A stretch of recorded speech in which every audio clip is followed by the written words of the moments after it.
본론으로 들어가 볼까요?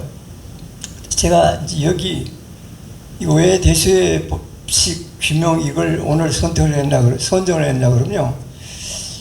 이게 우리가 부정선거 검정 이렇게 되면요. 검정 과정은 첫째가 서사적이어야 됩니다. 우리가 보통 말하면 서사적이면 이제 좀 약간 진부해졌어요. 서사적 이렇게 되면 있는 사실을 그대로 기록하는 겁니다. 서사적이어야 되고, 두 번째는 스토리가 있어야 됩니다. 그러니까 서사적이면서 스토리가 없으면 선거 검증이 규명이 잘 안 됩니다. 선거 검증이 잘 안 됩니다. 그 다음에 이제 이 스토리에 대한 논리 전개가요, 체계적이고 통일돼야 된다. 일관적이어야 된다. 뭐든지 일관성이 있어야 되고 통일돼야 됩니다. 여기 이렇게 하고 저기 저렇게 하면 그 스토리 전개가 제대로 안 됩니다. 그 다음에 그 논리나 논리 전개는 반드시 뭐냐면 우리가 말하는 확률이나 통계 이론에 부합이 돼야 됩니다. 그게 벗어나면 그 틀린 겁니다. 예를 든다면 이제 우리가 시행착오법으로, 그러니까 트라이 앤 에러 법이라고 그래요. 에러 메소드라고 그러는데, 그거 하더라도 그 트라이 앤 에러 메소드를 쓰더라도 그 전개가 통계 확률적인 뒷받침이 있어야지 그 전개가 옳다 이럽니다. 그러면 그 논리가 전제가 되지 않으면 사실 의미가 굉장히 퇴색이 됩니다. 그 다음에는요, 우리가 보면 서사적이다 그러면 서사적인 게 굉장히 사건들이 많잖아요. 그 사건들이 수학적으로 설명이 돼야 됩니다. 근데 우리가 전개를 쭉 해가다 보면요, 계속 뭐다 전개해 가보면 항상 이론적인 게 맞느냐 틀리느냐, 그리고 이게 수학적으로 이게 설명이 되느냐 안 되느냐를 갖고 설명을 하려고 노력합니다. 그런데 이제 그게 체계가 잡히면 이제 그게 이제 컴퓨터든지 뭐 있어가지고 진짜 작업들, 방대한 작업을 거기에 따라서 체계적으로 쫙 해내서 결과를 내서 그 결과들이 사람들한테 잘 알려지도록 어떻게 표현해서 전달시키느냐, 뭐 또 이렇게 갑니다. 근데 저는 이제 주로 이론적인 거에다 많이 하고, 이제 도 교수님은 그걸 사람들이 알아보기 쉽게 그 전체를 컴퓨터 작업을 통해서 잘하는 그런 쪽으로 많이 하시고, 아마 이게 이제 역사적으로 이제 제가 자꾸 책도 만들고 기록을 남긴다는 게 이렇게 남겨놔야 그 다음에 재판도 쓰고, 그 다음에 이게 또 다른 데 쓰고, 영화도 만들고, 뭐 이런 작업들이 그 다음에는 또 그 역할에 따라서 갈 거예요. 그래서 이제 그런 측면에서 보면요, 우리가 계속 분석하고 여러 사람들이 하는데 그 바탕은 이게 뭐냐 그러면 DNA 법칙, 이게 대수의 법칙이 성립이 안 되면 그게 안 맞습니다. 근데 여러 사람들이 하는데 이게 대수의 법칙이 맞느냐 안 맞느냐, 그게 전제가 되어야 됩니다. 그럼 우리가 어떤 표본을 딱 설명을 할 때 이 표본이 내가 앞으로 설명할 때 대수의 법칙이 맞아서 이걸 갖고 내가 어떤 일을 할 때 근거가 되는 게 대수의 법칙이 맞다 그래서 그 다음에 이제 쓰기 시작합니다. 안 맞으면 그 표본을 쓸 수가 없습니다. 그래서 이제 여기 보면 그럼 진짜 이게 대수의 법칙이 통계적으로 시스템 딱 내놓으면 우리 눈으로 보면 대수의 법칙이 뭔지 모릅니다. 근데 이 표본이 대수의 법칙이 맞다는 걸 증명을 해 놓아야 됩니다.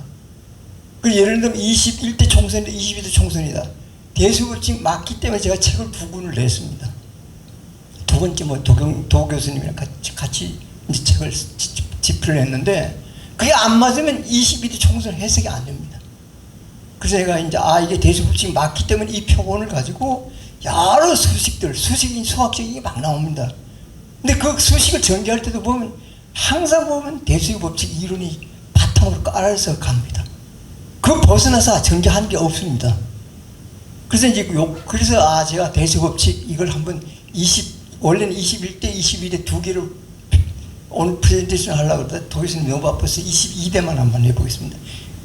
여기 보면 DNA 코드와 조작 메커니즘 이렇게 나오는데 이제 발표를 한번 가볼까요?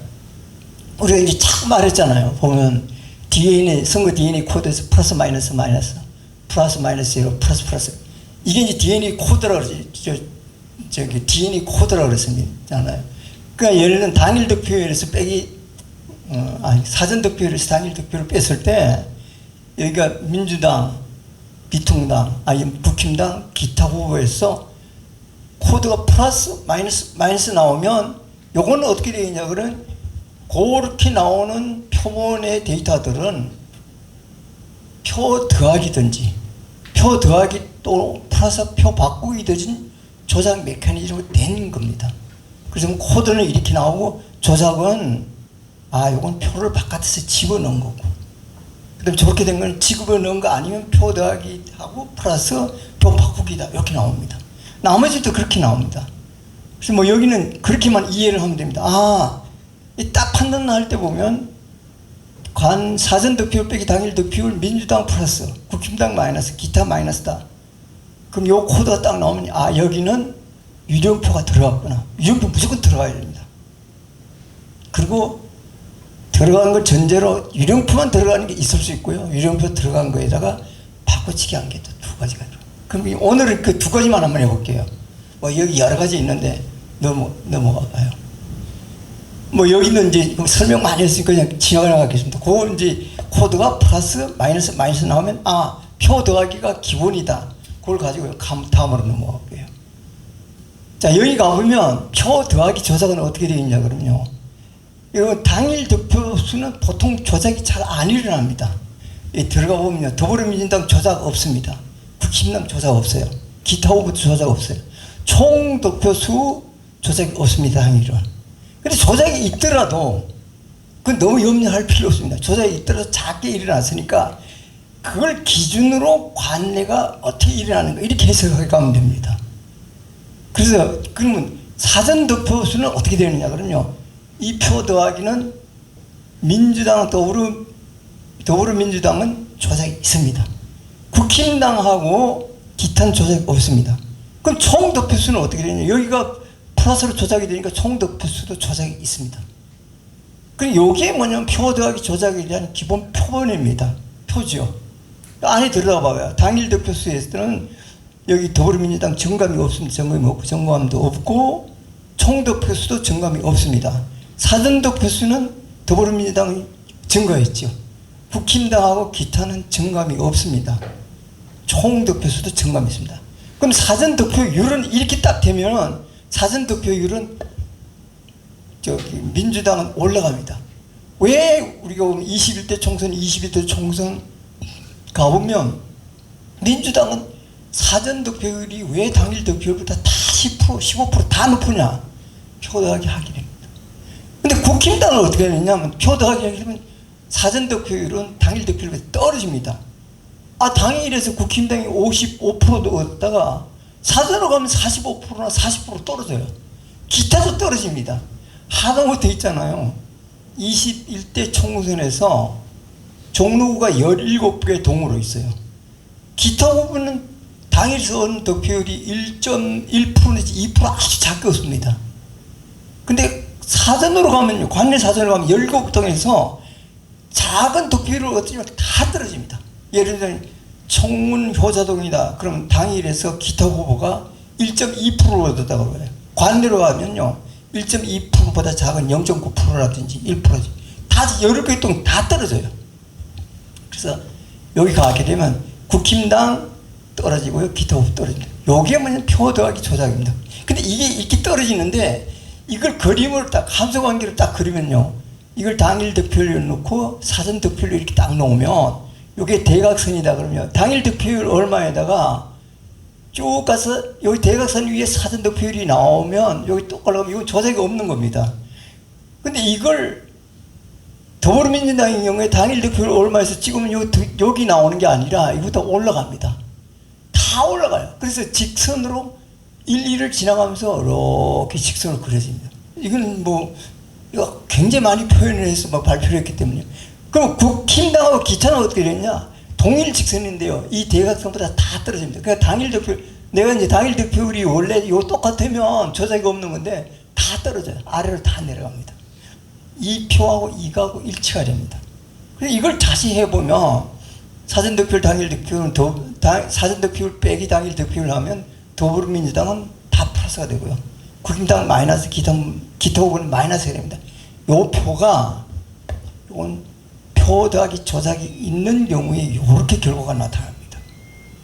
그럼 이게 진짜 표더하기 조작 이렇게 나왔는데 그럼 이게 얼마가 조작이 되느냐 안 되느냐 수식을 유도해서 다 계산돼 나오잖아요.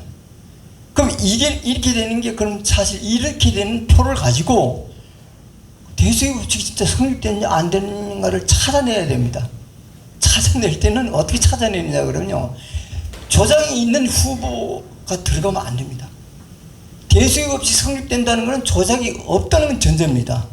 그럼 우리가 이런 결과가 딱 나오면 그 다음에 어떻게 이걸 표본들을 분리를 해내는가를 가볼게요. 다음으로 가봐요. 다음으로 가보면 이 표 더하기 조작이 이루어진 표본에서 내가 대수의 법칙을 증명을 하려고 그러면요. 기능을 하려고 그러면 자, 요게 표 더하기 조작이 있는 표입니다. 그럼 이 표를 가지고 표본을 어떻게 분리를 하느냐 그러면요. 여기 후보가 기타 후보하고 국힘당하고 기타 후보는 조작이 없지요. 그럼 이걸 표본을 분리를 할 때 어떻게 보면 요 조작이 없는 후보들만 이루어진 표본으로 분리를 합니다. 그럼 이쪽으로 가보면 국힘당 후보 조작 없죠. 기타 후보 조작 없는 표본을 하나를 선관위가 발표한 대기타 그대로 해서 표본 하나 만들어냅니다. 그리고 이쪽으로 가면요. 여기 보면 조작이 있는 게 더불어민주당이죠. 기타 후보 해도 되고 국힘당 해도 됩니다. 여기는 기타 후보로 해봤어요. 그러면 당일 득표는 더불어민주당 조작 없고 조작 없습니다. 기타 후보도. 사전은 더불어민주당 조작 있고 기타 후보는 조작 없습니다. 그 표본이 여기 표본하고 여기 표본인데 이 표본은 조작이 하나도 없는 표본입니다. 그러면 당일 득표에서도 조작이 없고 사전 득표에서도 조작이 없습니다. 그럼 이 경우에 이 표본을 가지고 우리가 국힘당 후보하고 기타 후보의 당일 득표율, 사전 득표율을 계산했을 때 같으면 있잖아요. 당일 득표율 이퀄 사전 득표율 딱 나오면 대수의 법칙이 성립이 됩니다. 근데 여기에 있는 종로구다 가면 17개 동이잖아요. 17개 동을 다 계산해보면 17개 동에서 다 국힘당 후보인 경우에 당일 득표율, 사전 득표율 같고요. 똑같지는 않습니다. 같고 기타 후보도 당일 득표율, 사전 득표율 17동에서 다 맞아요. 그러면 대수의 법칙이 성립된다는 걸 찾아내고 증명을 하면 됩니다. 그래서 요 표본하고 요 표본인데 이 표본인 경우에 딱 들여다보면 사전 득표에서 더불어민주당 표를 더했지요. 근데 기타 후보는 더하지 않았지요. 그럼 요 표본을 가지고 여기는 어떤 조작이 일어나냐 그러면 더불어민주당 후보는 바깥에 표를 집어넣은 게 나옵니다. 그러면 표 더하기 조작이라는 그림이 나와야 됩니다. 그럼 이걸 갖고 그림을 그리게 되면요. 더불어민주당하고 기타 후보인 경우에 더불어민주당이 표가 더했으니까 아까 표현한 대로입니다. 1일 지나고 대여선 위로 이렇게 점이 찍혀서 나와야 됩니다. 기타 후보는 아래로 찍혀서 나와야 됩니다. 근데 조작이 없는 표를 가지고 점을 찍게 되면요. 당일 득표율하고 사전 득표율 하면 국힘당 후보보다 대각선 위로 올라가고요. 기타 후보도 대각선 위로 올라갑니다. 그러면 대수의 법칙이라는 게 당일 득표율, 사전 득표율 같은 거니까 이 그림을 가지고 이건 국힘당 후보 사전 득표율, 당일 득표율 같고 기타 후보 사전 득표율, 당일 득표율 같아. 그래서 대수의 법칙이 검증이 됩니다. 근데 이런 과정을 21대 총선에서 딱 하게 되면 거의 다 저렇게 나옵니다. 그러니까 21대 총선은 이건 표 더하기 조작으로 이루어진 선거 조작이다 이렇게 나옵니다. 근데 저게 전제가 안 되고 마음대로 계산할 수가 없습니다. 그래서 요게 이제 제가 21대 총선 하나 가지고 이거 왜 내가 책을 썼느냐 그러면 이 표본들이 대수의 법칙이 성립하는 거구나. 조작된 데는 성립이 안 되고 조작된 거는 더하기 하면 더하기로 나온다 이거. 더하기로 이렇게 나온다 이거. 조작이 안 된 표본은 대수의 법칙이 성립되는 거예요. 딱 이렇게 되니까 그 다음부터는 얼마가 조작이 되는가가 계산되기 시작합니다. 그리고 그 계산할 때도 수학적으로 계산식이 딱 나와야 됩니다. 그냥 트라이 앤 에러로 해도 됩니다. 근데 트라이 앤 에러를 할 때도 제가 여기 알렉스 알렉스 해밀턴 리 그분 제가 그때 가서 만났을 때 이게 표 바꾸기다 그랬을 때 이걸 해석을 하려면 먼저 그 근거가 뭐냐 그것부터 규명을 해놓고 난 다음에 그 다음에 해석을 해봐야 됩니다. 그 다음에 트라이앤 에러를 해도 돼요. 그래서 뭐 그냥 찾는 것도 트라이앤 에러, 그건 좋다 이거예요. 근데 이론적인 근거가 확실하지가 않기 때문에 사실 뭐라고 논쟁이 벌어지게 되면 그 논쟁을 설명하고 설득하기가 어려워져 버립니다. 예를 들면 재판에 간다 그러면 그렇게 하면 받아들이지 않습니다. 그래서 우리가 뭘 예를 들면 뭐 몇 명이 예를 들면 재판할 때 어떤 사람이 21대 총선에서 뭐 50명이 가투다 그냥 막 발표하는데 제가 그때 저보고 자문할 때 그렇게 발표를 하지 말고 할 때도 어떤 이론적 근거에서 이렇게 탁 나왔기 때문에 이게 몇 명입니다 이렇게 이야기를 하면 경찰서에 가서 수사를 받더라도 굉장히 튼튼한 논리로 대응을 할 수가 있다 이런 얘기입니다. 그래서 이제 이렇게 나오는 게 이제 대수의 법칙에서 뭐냐면 표 더하기 조작인 경우에 저렇게 규명을 해 간다 이런 이야기를 하고요. 이제 뒤로 넘어가 보면 뒤로 넘어가 봐요. 이제 나머지 막 좀 더 넘어가 봐요. 그럼 이게 진짜 어떻게 되냐? 21대 총선을 가볼까요? 쭉 가봐요. 21대 총선을 가보면 여기가 서울 경기 중에서 42가 표 더하기만 있다는 걸 제가 가지고 하면요.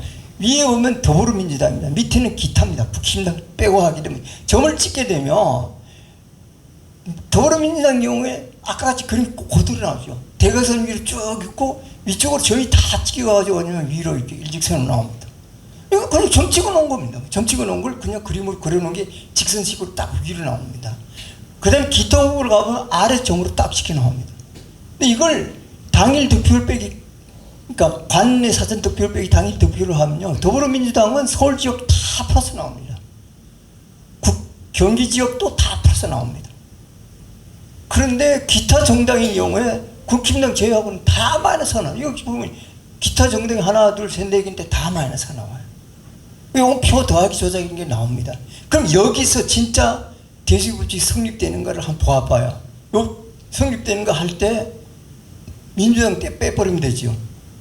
그 다음에 가봐요. 그 다음에 보면 민주당 빼버리고 난 다음에 국힘당하고 기타 후보로 된 표본을 만든 다음에 당일 득표율 계산하고 관내 득표율 계산해서 점을 찍게 되면 기타 정당인 경우에도 다 대각선 위로 올라가고요. 국힘당도 다 대각선 위로 올라가요. 여기 봐요. 파란 거 여기 보면 초록 있는 경우에 득표율 많은 것도 다 대각선 위로 올라가고요. 국힘당 경우에 득표율 작은 것도 대각선 위로 다 올라갑니다. 플러스 마이너스 다 이렇게 나오잖아요.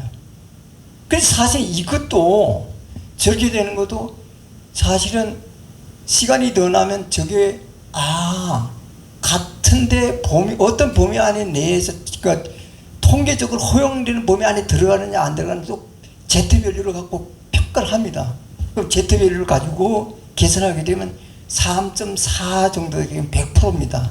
에러가 100%. 그 안에 들어가야 된다는 거 하는데 3.4보다 다 작게 됩니다.